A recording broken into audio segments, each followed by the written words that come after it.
महाराष्ट्र नवनिर्माण सेनेचे अध्यक्ष राज ठाकरे यांनी आज राज्यस्तरीय पदाधिकारी मेळाव्यामध्ये आपल्या भूमिकेवर बोलताना प्रत्येकाने आपापल्या स्वार्थासाठी कशी भूमिका बदलली आहे असं उदाहरण देत असताना मोदीजींनी आपल्या भाषणात 70,000 कोटी रुपयांच्या सिंचन घोटाळ्याबद्दल बोलले आणि त्यांना आत टाकण्याची भाषा मोदीजींनी केली आहे आणि काही दिवसातच अजित पवार हे भाजपसोबत सरकारमध्ये आले याचंच उत्तर म्हणून राष्ट्रवादी काँग्रेस पक्षाचे मुख्य प्रवक्ते आनंद परांजपे यांनी पत्रकार परिषद घेतली आहे। सारांश तो दिसतोय की आत टाकेल म्हणजेच मंत्रिमंडळात टाकेल। आधीच जलद सिंचन घोटाळ्याचे आरोप आणि त्यानंतर मंत्रिमंडळात सामान घेतलं, पुन्हा एकदा डिवचले अजित पवारांच्या या सगळ्या। नाही, शेवटी त्यांची देखील ईडीची चौकशी लागली होती, त्यामुळे तर त्यांची भूमिका 2024च्या लोकसभेला बदलली नाही ना।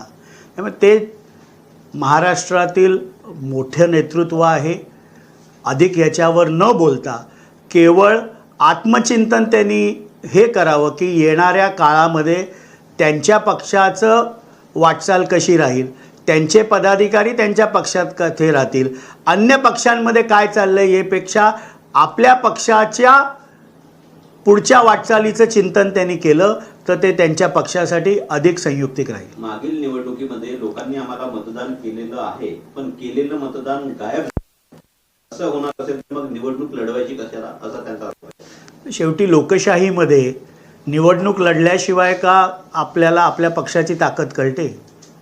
परमपूज्य डॉक्टर बाबासाहेब आंबेडकरांनी ज्यावेळेला संविधान दिलं त्यावेळेला देशासाठी लोकसभेची निवडणूक, राज्यांसाठी विधानसभेची निवडणूक आणि शहरांसाठी ग्रामीण भागांसाठी स्थानिक स्वराज्य संस्था ही रचना आजची नाही, 1947 पासूनची। त्यामुळे निवडणूक न लढता एखादा राजकीय पक्ष आपलं अस्तित्व टिकवून आणि आपला जनाधार किती आहे हे कसं दाखवेल। त्यामुळे निवडणुका घेणं आणि लढणं कुठल्याही राजकीय पक्षाला क्रमप्राप्त असतं। अजून एक याला लागूनच प्रश्न, ज्या पद्धतीनं मागच्या काही काळामध्ये 3 मित्र पक्षांमध्ये चौथा एक मित्रपक्ष वाढत होतो ही चर्चा वारंवार सुरू होती, ती विधानसभेला देखील होती, पण राज ठाकरेंनी वेगळा मार्ग निवडला। स्थानिक स्वराज्य संस्थांमध्ये देखील अशा पद्धतीची वक्तव्य राहील तर वाटते येत्या काळात जुळवून घेता येईल किंवा अशा पद्धतीनं तुम्ही राष्ट्रवादी म्हणून बघता एक चांगला नेता किंवा पक्ष सोबत राहिला तर? नाही, येणाऱ्या स्थानिक स्वराज्य संस्थेच्या निवडणुकांबाबत सुप्रीम कोर्टमध्ये खटला प्रलंबित आहे। त्या खटल्याचा निकाल लागल्यानंतरच स्थानिक स्वराज्य संस्थेच्या निवडणुका होतील। त्या निवडणुकांमध्ये महायुतीचा सर्व निर्णय हा राज्याचे मुख्यमंत्री माननीय देवेंद्रजी फडणवीस साहेब असतील, आमचे राष्ट्रीय अध्यक्ष व राज्याचे उपमुख्यमंत्री माननीय अजितदादा पवार साहेब असतील, शिवसेनेचे मुख्य नेते व राज्याचे उपमुख्यमंत्री माननीय एकनाथरावजी शिंदे साहेब असतील, हे तिन्ही नेते बसून महायुतीबद्दलचा योग्य तो निर्णय घेतील। परांजपे साहेब, यापूर्वीच्या अनेक निवडणुकांमधून किंवा भाषणांमधून राज ठाकरेंच्या अजित पवारांची मिमिक्री असो किंवा इतर गोष्टी असो, विशेषतः या निवडणुकीच्या निकालावरूनही तुमच्यावरती सरसंधान राज ठाकरेंनी साधलं।